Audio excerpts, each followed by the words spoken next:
완벽한 세팅이 안 될 수도 있다. 낭패 보는 경우들을 제가 꽤 많이 봤습니다. 한 달간의 사용 후 변화된 모습을 대머리 독수리처럼 여기가 어려워 어떻게 해야 되지? 안녕하세요, 드마예요. 요즘 웨딩 촬영하기 딱 좋은 날씨인데요. 다들 잘 준비하고 계시겠지만 웨딩 촬영 한 달 전 준비해야 될 것들과 촬영 준비물들 공유해보려고 합니다. 대부분 긴가민가 하는 것들, 이걸 해도 되나 말아야 되나 고민하는 것들이 있을 텐데 내가 원하는 바가 아주 명확하다면 그냥 하시면 됩니다. 그렇지만 오늘 이야기하는 추천하는 것들은 일반적으로 오래 봐도 촌스럽지 않을 웨딩 사진을 위한 선택에 도움이 되는 부분들이라는 걸 이야기 드리면서 시작해 볼게요. 첫 번째, 경락 마사지 받기. 이건 웨딩 촬영 한 달 전부터 마사지를 받으시는 걸 정말 추천하는데요. 근데 대부분 웨딩 경락하면 얼굴이 작아지는 얼굴 경락만 생각을 해서 본식을 기준으로만 받으시는 분들이 굉장히 많으시더라고요. 그렇지만 저는 웨딩 촬영 한 달 전부터 일주일에 1회씩 꾸준히 받으시는 걸 추천드립니다. 이 사진은 제가 경락을 받기 전후 사진인데요. 현대인의 고질병, 말린 어깨, 굽은 등, 거북목 요것들을 보정으로 다 돼 이런 얘기를 하지만 이렇게 굽어져 있는 느낌을 보정으로 펴는 데 한계점이 있어요. 그렇기 때문에 현실에서 이 말린 어깨와 등, 목을 펴주는 작업이 필요한 거지.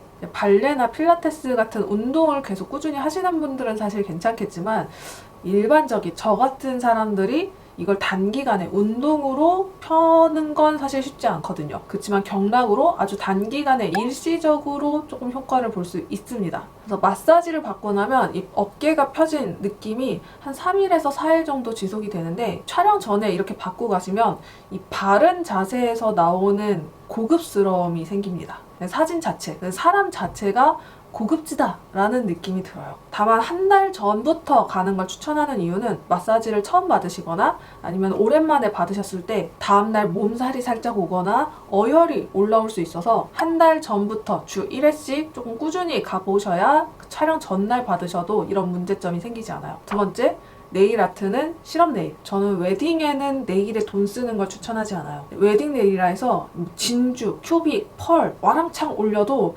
비싸기만 비싸고 사진에서 안 예쁩니다. 물론 이 네일 아트가 너무 예뻐 라고 생각하면 그냥 하세요. 특히 모델들 사진을 보시면 네일이 튀는 경우는 단 하나도 없을 거예요. 이 깔끔한 내 손 바디 컬러와 잘 어우러지는 이 실험 네일이 손 바디, 손가락 길이가 길어 보이게 해주면서 우아한 드레스 무드랑도 정말 잘 맞아요. 무엇보다 웨딩 네일은 10만원 선은 넘어가야 돼. 그치만 그냥 실험 네일 5만원 이하로도 됩니다. 세 번째, 헤어 시술 금지. 웨딩 준비를 시작하면서 많은 분들이 플래너에게 들었을 이야기일 것 같아요. 바로 헤어 시술 금지. 이 부분 역시 나는 웨딩 촬영보다는 내 일상, 내 지금 기분이 더 중요해 라고 생각하신다면 그냥 하시면 됩니다. 하지만 펌이나 매직 같은 시술기가 모발에 남아있을 때 실제 웨딩 촬영에서 머리 세팅이 조금 더 까다로워질 수는 있습니다. 이제 속된 말로 머리가 말을 안 듣는다 이런 식으로 표현을 하거든요. 정말로 그냥 머리카락이 말을 안 듣는, 내가 원하는 방향대로 컬이 진행되지 않는 혹은 뭐 컬이 생기지 않는 이런 현상을 이야기를 합니다. 이걸 다 이겨내는 게 전문가 아닌가? 라고 하실 수도 있지만 이미 꾸깃꾸깃 꾸겨진 종이를 가져가서 이거 주름 하나 안 생기게 펴주세요 라고 하는 것과 같은 이야기일 수도 있어요. 그래서 어느 정도 보완은 가능하지만 내가 생각했던 느낌대로의 완벽한 세팅이 안 될 수도 있다. 이 부분 때문에 대부분 그런 시술들을 하지 마세요 라고 이야기를 하는 겁니다. 그렇지만 이 부분도 사람 모발에 따라, 상태에 따라 또 조금 다른 부분이 있을 수 있기 때문에 담당해 주시는 헤어 선생님과 이야기를 해보시면 좋습니다. 네 번째, 붙임머리 금지. 머리숱이 좀 적거나 머리가 짧으신 분들이 많이 고민하시는 건데 이건 어느 샵에서도 마찬가지고 저 역시도 추천하지 않아요. 저도 붙임머리를 한 5, 6년 정도 유지를 해왔던 사람으로서 이거 붙임머리의 매력이 한번 빠지면 헤어나올 수 없어. 머리숱이 좀 많아지면서 어려 보이는 느낌도 들고 이 어려 보이는 느낌이 또 예뻐 보이는 느낌도 들고 아무튼 머리빨이라는 게 생기거든요. 근데 웨딩 촬영에서는 이 숱이 많아진 이 부분이 머리통만 크게 나와요. 무엇보다 이 붙임머리를 했을 때 헤어스타일링을 바꾸는 데에 제약이 생기거든요. 뭐 요즘은 노팁 붙임머리라고 해가지고 정말 팁이 얇게 티 안 나게 나오긴 하지만 이 부분도 마찬가지로 제약이 생기는 건 똑같아요. 또 붙임머리를 붙이고 포니테일이나 번을 했을 때 이 붙여진 이 피스들은 다 있기 때문에 여기가 커진 상태는 그대로 있거든요. 그래서 이 머리통이 커졌기 때문에 사진에서 얼굴 크기와 몸의 비율이 안 맞아요. 보정으로 이 밸런스를 잡는 게 상당히 좀 까다로워집니다. 그래서 굳이 머리 길이를 연장해서 붙인다면 피스를 추천합니다. 그냥 품머리일 때는 피스를 붙이시고 묶을 때에는 피스를 떼고 묶어주시면 이 머리통 크기가 부담스럽지 않기 때문에 더 떼었다 붙였다 할 수 있는 피스를 추천드립니다. 다만 나는 정말 붙임머리 없이는 절대 살 수가 없는 사람이에요 라고 이야기를 하신다면 요 옆라인 요쪽과 뒷목 한 2단 정도를 제거를 해주시면 조금 더 촬영할 때 변형이 수월해질 거예요. 5번째, 피부과 시술 금지. 본식은 물론 촬영이 한 달 남은 시점에서는 모든 피부과 시술을 추천하지 않습니다. 대부분 보톡스는 3, 4주 전, 물광주사는 3주 전에 맞으면 효과가 좋아요. 너무 추천, 이때 꼭 맞으셔야 돼요. 이런 얘기를 하는데 이 이야기는 조금 길어질 수 있기 때문에 나중에 시술 추천편에서 이야기를 하겠지만 사람마다 나타날 수 있는 부작용이 너무나 다르기 때문에 저는 안전을 위해서 추천하지 않습니다. 병원에서 권장하는 또 뭐 너도 나도 야, 이때쯤엔 해도 돼 라고 생각하는 그 시술 주기 요대로 시술을 받았다가 낭패 보는 경우들을 제가 꽤 많이 봤습니다. 누군가는 5일에서 일주일 정도면 빠지는 멍들이 누구는 3, 4주가 가는 경우들이 꽤 있어요. 멍이나 시술 자국들이 생각보다 오래 남았을 때 촬영 때 보여지면 이게 정말 신경 쓰이기 시작하거든요. 그래서 피부과 시술을 고려 중이라면 조금 더 이르게 받으시는 걸 추천드리고요. 제가 이번 웨딩 촬영 한 달 전부터 피부과 시술 대신 사용했던 제품을 보여드리면 바로 메디테라피 포세라 라인입니다. 메디테라피 어디서 들어본 것 같은데 잘 모르겠다 하시는 분들은 요거 보면은 기억나실 것 같아요. SNS에서 진짜 핫한 브랜드, 핫한 제품이었거든요.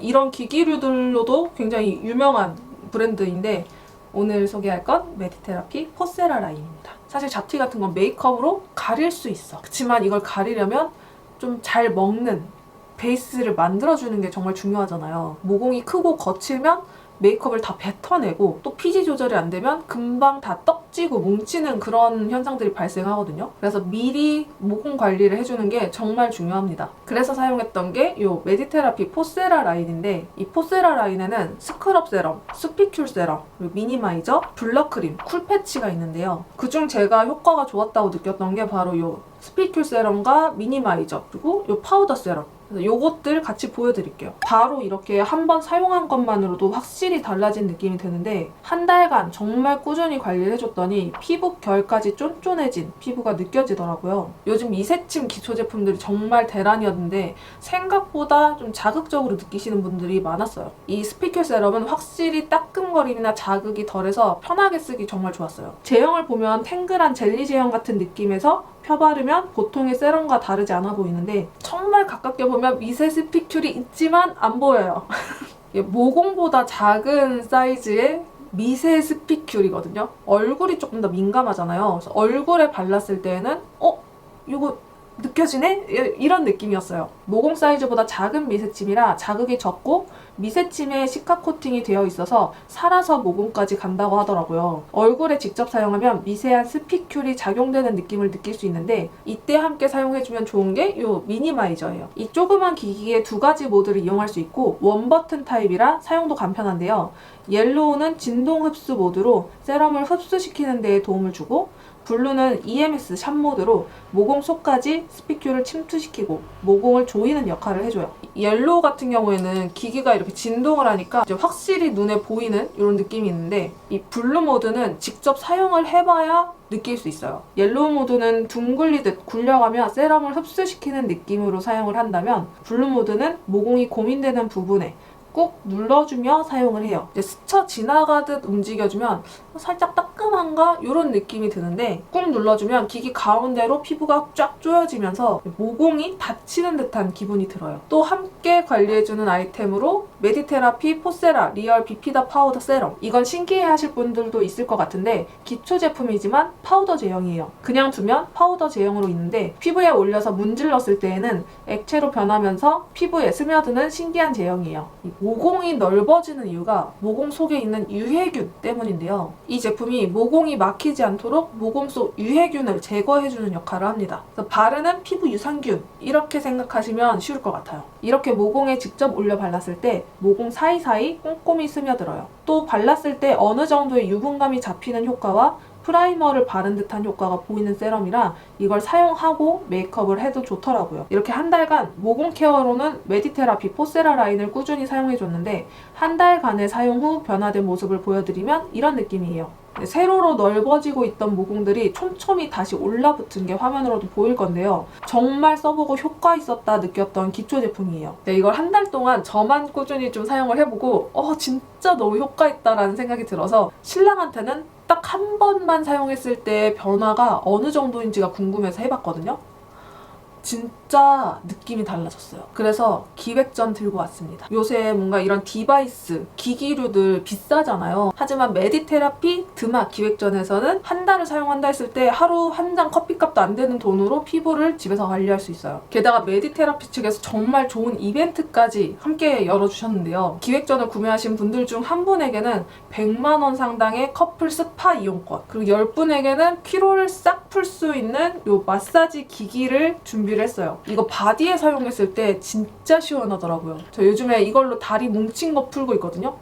너무 좋아. 나는 모공 부자다, 모공이 고민이다, 메이크업이 안 먹을까봐, 뜰까봐 너무 걱정이다 하시는 분들은 저와 함께 이 메디테라피로 함께 케어해보시면 정말 좋을 것 같아요. 6번째, 짙은 브라운 컬러 염색하기. 검정머리 자연보는 안 되나요? 질문 들어올 건데요. 하시려면 하시되 정말 베스트로 예쁠 거라고 얘기를 할 수는 없을 것 같아요. 많은 플래너분들, 또 스튜디오에서도 브라운 컬러의 염색을 해주세요 라고 이야기를 하실 텐데 이거엔 이유가 있습니다. 이제 사진이라는 거에는 이 블랙 컬러가 색감을 입혀도 색이 빠지지도 않고 입혀지지도 않는, 그래서 혼자 얘만 튀는 경향이 아무래도 있어요. 또 블랙 헤어는 헤어의 컬과 결이 보이지 않으면서 뭉쳐져 있는, 또 답답해 보이는 느낌을 줍니다. 뭐 나는 자연모로도 예뻤는데? 난 만족했는데? 하시는 분들도 계실 거예요. 그렇지만 좀 전문가의 입장에서 바라봤을 때에는 염색을 했으면 훨씬 더 예뻤을 텐데 라는 생각이 어쩔 수 없이 듭니다. 브라운 하면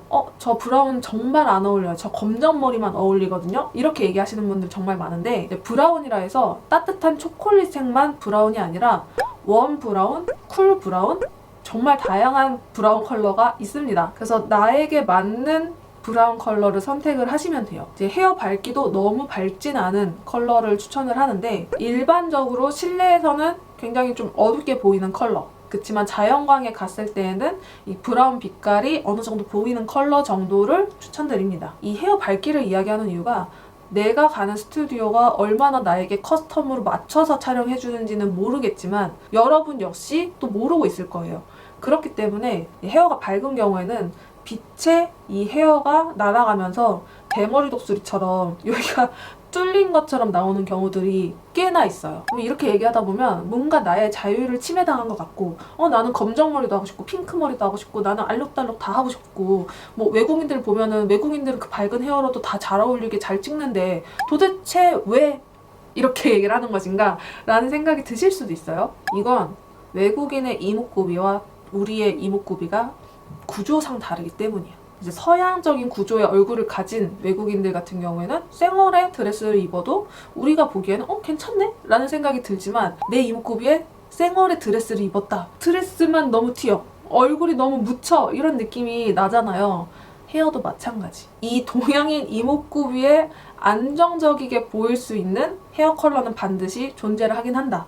라는 걸 이해하셔야 돼요. 물론 제 주변에 뭐 금발로 촬영한 사람도 있고 핑크 머리도 있고 아예 검정 머리도 있고 파란색 머리도 있었는데 사진이 어땠냐라고 물어보면 예뻤어. 그치만 이 사진을 오래 볼 수 있는 사진이냐 아니면 지금 잠깐 예쁘고 1년 뒤에만 봐도 이때 왜 이 색을 했을까라고 후회하는 사람들이 있다. 웨딩 촬영이라는 것에 대해서 사람마다 좀 생각하는 게 다를 수 있겠지만 이제 대부분 되게 큰 비용을 들여서 촬영하는 만큼 오래 내가 예쁘게 촌스럽지 않아 보일 수 있도록 촬영하는 걸 다들 희망하실 거예요. 이제 그런 선택을 원한다라고 하면은 뭐 헤어나 네일아트 뭐 이런 것들을 내 개성을 뽐내면서 촬영한다 이런 느낌보다는 내가 가진 본연의 이 모습 자체와 드레스의 느낌, 이미지를 맞춰서 그냥 나 자체로 좀 돋보일 수 있는 촬영을 하는 게 좀 더 오래 볼 수 있는 사진이 될 것이다 라고 이해를 하시면 좋을 것 같습니다. 7번째, 속눈썹 펌, 연장. 연장은 절대 노. 하지만 펌은 눈 구조에 따라, 속눈썹 모질에 따라 오케이입니다. 연장은 우선 사진에서도 답답해 보이고 촌스러워 보이게 나오는데 정말 큰 몫을 합니다. 게다가 이제 메이크업을 받으면서 메이크업을 하는데 거슬리는 포인트가 되기도 하고요. 그러다 요 한두 가닥 빠져있게 되면은 이 빈 느낌, 갑자기 여기가 한 가닥이 비어있는 느낌이 사진에서 엄청 잘 보이거든요. 그게 되게 웃겨요. 다만 속눈썹 펌은 사람에 따라 추천을 하는데 너무 직모라서 뷰러나 불고데기도 먹지 않는 그런 타입일 때, 혹은 눈두덩이가 너무 두꺼워서 아무리 바짝 올려도 눈두덩이가 계속 밑으로 속눈썹을 내리고 있을 때, 요럴 때에는 그냥 해주는 게 나은 경우도 있어요. 그래서 요 부분은 메이크업을 해주시는 분과 상담을 해보시고 진행을 하시면 좋을 것 같고, 속눈썹 펌을 한다 하면 촬영 일주일 이내에 진행을 하시는 걸 추천합니다. 속눈썹 펌을 했을 때 이렇게 만들어 놓은 컬이 한 가닥이 이렇게 돌아서 눈알을 찌르는 경우도 있을 수 있어요. 이게 촬영 당일에 이렇게 찌르게 되면 촬영을 하는 데 있어서 엄청 지장이 생기기 때문에 속눈썹 펌을 하셨다면 이렇게 조그만 가위, 요것도 하나 챙겨가시는 걸 추천드립니다. 8번째, 생화 부케. 생화 부케는 계약 조건에 따라 플래너가 준비해주는 경우도 있고 개인이 준비해야 하는 경우도 있는데요. 조화, 생화 어떤 걸 할까 물어본다면 당연히 아무따 생화입니다. 요즘 조화들이 티가 안 나게 정말 잘 나온다 이야기를 하지만 그렇다고 해서 생화 느낌이 나는 건 아니에요. 다만 부케에 큰 비용을 들이는 건 추천하지 않습니다. 이제 제주도나 야외 스냅 같은 경우에는 부케를 들고 촬영하는 컷들이 정말 많지만 스튜디오 촬영에서 부케의 활용도는 일반적으로 20% 미만이에요. 그래서 부케 가격에 비해서 활용되는 퍼센테이지가 너무 낮기 때문에 하나면 충분하다라고 봅니다. 이건 제가 집에서 직접 제작한 부케인데 도매 업체에서 꽃을 구매해서 이렇게 직접 제작을 하면 5만 원 이내에 해결을 하실 수도 있습니다. 9번째, 촬영 소품. 촬영 소품 부케보다 활용도가 더 낮아요. 이제 많은 분들이 정보가 정말 다양해지면서 이 사람이 이런 컷, 저 사람이 저런 컷, 이런 소품을 활용했네? 라는 것들을 보면서 이것도 하고 싶고 저것도 하고 싶고 막 다 하고 싶어. 근데 이거 정말 추천하지 않습니다. 촬영 소품은 3개 미만으로 가져가시는 걸 추천드려요. 정말 많은 소품들이 있는데 소품이 많아지면 소품에 의지해서 이 소품에 어울릴 포즈만 생각을 하게 돼요. 그래서 소품이 빠지고 손이 허전해지면 갑자기 촬영이 너무 어려워져. 어려워. 어떻게 해야 되지? 어찌할 바를 몰라 해요. 그래서 신랑과 내가 주인공이 되면서 우리 둘이 자연스러워지는 포즈들을 진행을 해야 되는데 이렇게 진행되는 데에 생각보다 좀 시간이 소요가 될 수 있기 때문에 이 사이에 소품이 계속 끼면 이 흐름이 끊깁니다. 또 오히려 소품 때문에 우리가 할 수 있는 포즈들에 제약이 생기는 경우도 있어요. 그래서 너무 많은 소품 추천하지 않는다. 자, 마지막 10번째는 그 외에 촬영할 때 챙겨야 되는 준비물들. 요거는 제가 노션으로 정보 공유하도록 할게요. 그래서 촬영 때 필요한 준비물들을 정말 세세하게 쫙 적어놨기 때문에 이 부분 참고하시고 촬영 준비물들 하나씩 체크해 보시면 놓치는 거 없이 준비 마치실 수 있을 것 같아요. 오늘은 웨딩 촬영 한 달 전부터 준비해야 될 것들 그리고 촬영 준비물 공유를 해봤는데 웨딩 사진?